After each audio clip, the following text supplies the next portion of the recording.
अगर आप Thursday meeting attend नहीं करते हैं, आप दूर से हैं, आपको वो प्रीच जाकर ऑनलाइन सुनना है, एक भी प्रचार इन 7 हफ्तों का आप मिस नहीं कर सकते, क्योंकि मैं ये नोटिस कर रहा हूं कि परमेश्वर डायरेक्ट आपसे बात कर रहा है और आपको वो सेव नहीं रखा। अरे कि मैं बात कर रहा हूं, बहुत लोग उसकी चाह रखते हैं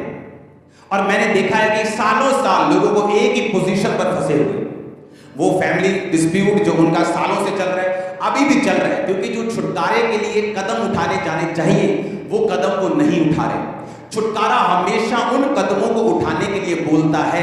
जो आपकी स्पिरिट में आते हैं पर आपके लिए अनकंफर्टेबल हैं, आपको कंफर्ट से बाहर कर देते हैं। आपको ऐसा लगता है कि ये मेरे कंफर्ट जोन से बाहर की चीज है, लेकिन याद रखो, जब तक आप अपने कंफर्ट जोन में रहकर प्रभु की सेवा, प्रभु का काम और प्रभु को मानेंगे, कई बार उस छुटकारे का टेस्ट आप नहीं कर सकते जो सचमुच परमेश्वर ने नेक्स्ट लेवल का आप लोगों के लिए रखा हुआ है। जब भी पवित्र आत्मा आपसे बात करे वचन के द्वारा, आपसे डायरेक्ट, किसी भी चीज से डायरेक्ट या इनडायरेक्ट, एक बात हमेशा ध्यान में रखो कि परमेश्वर आपसे बात कर रहा है, आपको कंफर्टेबल लगे चाहे ना लगे, आप असहज महसूस करें उस बात को पूरा करने के लिए, लेकिन उसके पीछे आपका ग्लोरियस छुटकारा आपकी वेट कर रहा है और परमेश्वर इंतजार कर रहा है कि आप उस छुटकारे में एंटर कर सके। मुझे ये मालूम है कि जब परमेश्वर मेरी अगुवाई करेगा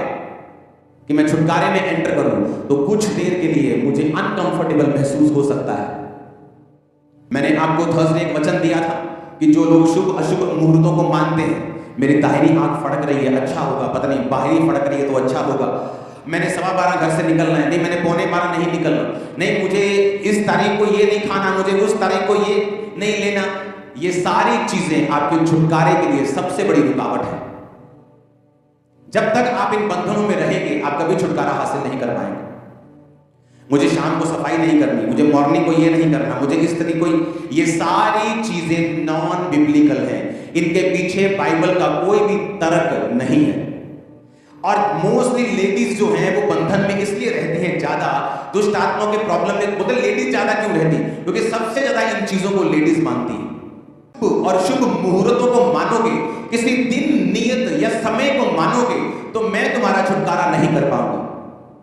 तो ये बात आपको ध्यान से समझने की, जब परमेश्वर आपका छुटकारा मांग चाहे, वो छुटकारा आपकी फैमिली का हो सकता है कि आप चर्च में आते हैं, आपके बच्चे पढ़ाई करते हैं, लेकिन आपके अंदर वो स्पिरिचुअल लेवल अभी तक मजबूत नहीं हुआ, आपने परमेश्वर की बातों को कंप्लीटली नहीं माना, आपके बच्चे पढ़ रहे हैं, लेकिन परमेश्वर का प्लान क्या है? परमेश्वर का प्लान है कि आपके बच्चे को फॉरेन भेजना पढ़ाई के लिए, पर आपके दिमाग में वो कभी नहीं आएगा,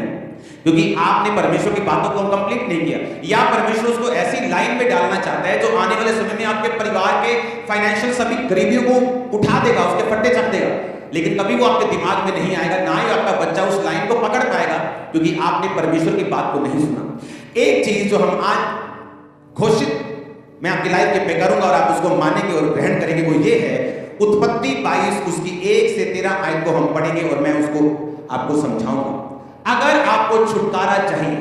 जिस तरह थर्सडे मैंने बताया कि अगर आपको छुटकारा चाहिए तो आपको इन चीजों को मानना पड़ता है, तो अगला पार्ट उसका है कि अगर आपको अपनी लाइफ में छुटकारा चाहिए तो आपकी लाइफ में कोई भी कमजोरी नहीं होनी चाहिए। कौन सी कमजोरी की मैं बात कर रहा हूं? मैं एक इंसान की बात कर रहा हूं और मैं एक आदत की बात कर रहा हूं। बाइबल बताती है जब परमेश्वर ने 25 साल के बाद अब्राहम को बेटा दिया, बाइबल कहती है, तो वो इजहाक के साथ इमोशनली बहुत ज्यादा टच हो गया, क्योंकि उसे वो बेटा उसकी 100 साल की उम्र में मिला था। वो उसके साथ इतना जुड़ गया, इतना ज्यादा इमोशनली अपने बेटे के साथ वो अटैच हो गया कि परमेश्वर को ये बात समझ आ गई कि ये अपने बेटे के साथ बहुत ज्यादा जुड़ चुका है।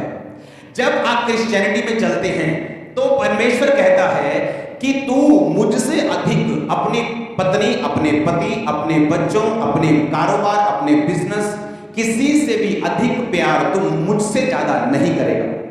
मैंने लोगों को, और वो परमेश्वर की बात को नहीं सुन पा रही कि परमेश्वर उसे कहां ले जाकर इस्तेमाल करना चाहता है, क्योंकि वो उसके साथ इमोशनली अटैच हो चुकी है। अब अब्राहम जो था वो अपने बेटे के साथ बहुत जुड़ा हुआ था, तो परमेश्वर ने क्या किया? परमेश्वर ने उत्पत्ति 22 उसने कहा, जो तेरा बेटा है ना, जिससे तू बहुत प्यार करता है, इसको होम बलि करके चढ़ा। अब्राहम ने सुना कि वो बेटा जो 100 साल बाद मिला है, वो बेटा जो तानों मेनों अपना परिवार, अपना कुटुंब, अपना देश छोड़ने के बाद मिला है, 15 साल जब देश छोड़े को हो गए, यहोवा की आत्मा प्रकट हुई, उससे कहा कि मैं तुझे बेटा दूंगा। फिर परमेश्वर का आत्मा प्रकट हुआ, बार बार यही कहता रहा, सिद्ध हो जा अब्राहम, तू सिद्ध हो जा। इतनी बात, इतनी ज्यादा, आज से बात करके मेरी बेटी अपनी कमियों को दूर कर। क्या आपको मालूम है कमी कौन सी है? आपको पता होता है मैं टीवी ज्यादा देखती हूँ, आपको मालूम होता है मैं प्रार्थना कम करती हूँ जाती हूँ, आपको मालूम होता है कई बार मैं अपने टाइट को पे नहीं करता हूँ, आपको मालूम होता है कई बार मैं व्यभिचार में फंसता हूँ, आपको मालूम होता है ये बात। जब परमेश्वर आपको बोलता है कि सिद्ध होता जा, अब्राहम को मालूम था कि जो बच्चा परमेश्वर देना चाहता है उसमें ये प्रॉब्लम है जो अभी तक मेरी लाइफ में है। ठीक है, परमेश्वर में सिद्ध, तो इसहाक भी जी उठेगा तो परमेश्वर का वचन पूरा हो जाएगा कि उसने मेरे वंश को ब्लेस किया है। ये सोचकर जब वो उस बेटे को कुर्बान करने के लिए चला, परमेश्वर ने आवाज दी, अब्राहम अब्राहम अपनी हाथ पीछे कर ले, छुरी को ना चला, तूने जो अपने एक लौते बेटे को भी नहीं रख छोड़ा, अब मैं जान गया हूं कि तू मुझसे प्यार करता है। और बाइबल कहती है, यहोवा ने कहा, तूने जो मुझसे प्यार किया है